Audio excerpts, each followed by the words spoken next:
आज का प्रेस संवाद आर्थिक अपराध इकाई की तरफ से जो कार्रवाई की गई है, जो कल कम्युनिटी हेल्थ ऑफिसर्स की रिक्रूटमेंट को लेकर जो परीक्षा का आयोजन किया गया था उसके संबंध में है। बिहार राज्य स्वास्थ्य समिति बिहार पटना के विज्ञापन संख्या 7/24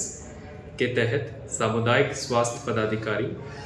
यानी कि कम्युनिटी हेल्थ ऑफिसर्स के पदों पर चयन हेतु पटना जिला में कुल 12 ऑनलाइन एग्जामिनेशन सेंटर्स पर दिनांक 1/12/24 को 2 पालियों में परीक्षा ली गई थी और आज दिनांक 2/12/24 को 2 पालियों में परीक्षा निर्धारित थी। ये ऑनलाइन कंप्यूटर बेस्ड टेस्ट था जिसका आयोजन पूना बेस्ड एक company V Shine Tech Private Limited के द्वारा किया जा रहा था। परीक्षा से पूर्व भी कई सूत्रों से और कई माध्यमों से आर्थिक अपराध इकाई को सूचनाएं और आसूचनाएं प्राप्त हो रही थी कि इस एग्ज़ाम में व्यापक धांधली हो सकती है। इसी के आधार पर एक विशेष दल का गठन किया गया आर्थिक अपराध इकाई में और तत्पश्चात पटना पुलिस के सहयोग से कल 3 एग्जामिनेशन सेंटर्स में एग्ज़ाम के क्रम में छापामारी की गई और इस छापामारी के क्रम में पता चला कि संबंधित परीक्षा केंद्रों पर प्रॉक्सी सर्वर्स और रिमोट विंग एप्लीकेशंस और सॉफ्टवेयर्स के माध्यम से अवैध तरीके से कंप्यूटर सिस्टम्स को सॉल्वर गैंग्स के द्वारा एक्सेस अनऑथराइजेडली प्राप्त किया गया था और रियल टाइम में ऑनलाइन कंप्यूटर बेस्ड टेस्ट्स को सॉल्व करके अभ्यर्थियों को परीक्षा पास करवा रहे थे। संबंधित ऑनलाइन एग्जामिनेशन सेंटर्स पर परीक्षा को आयोजित करने वाली कंपनी वी शाइन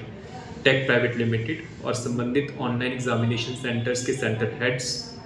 स्वामियों, आईटी मैनेजर्स, एग्जाम कोऑर्डिनेटर्स की संलिप्तता अभी तक के अनुसंधान में प्रकाश में आई है। इस प्रकरण में अभी तक कुल 37 व्यक्तियों को हिरासत में लिया गया है, जिसमें अभ्यर्थी, परीक्षा केंद्रों के मालिक, V Shine Tech Private Limited company के एम्प्लॉयज़, एग्जाम कोऑर्डिनेटर्स और ऑनलाइन एग्जामिनेशन सेंटर्स के आईटी मैनेजर्स और आईटी सपोर्ट स्टाफ भी शामिल हैं। छापामारी के क्रम में ऑनलाइन एग्जामिनेशन सेंटर्स एवं अभियुक्तों के निवास स्थान से computers, mobile phone, admit cards, pen drives, अभ्यर्थियों के मूल प्रमाण पत्र, इलेक्ट्रॉनिक डिजिटल डिवाइसेस तथा कई ATM, debit cards, credit cards और कैंडिडेट्स की सूचियां प्राप्त हुई हैं। इस संबंध में आर्थिक अपराध थाना कांड संख्या 28/24 दर्ज किया गया है और विशेष अनुसंधान दल का गठन कर अनुसंधान की कार्रवाई प्रारंभ कर दी गई है। इसी प्रकरण में विज्ञापन संख्या 7/24 के तहत जो परीक्षा आयोजित की गई थी 1/12/24 को 2 पालियों में और जो आज आयोजित होनी थी 2 पालियों में, उसको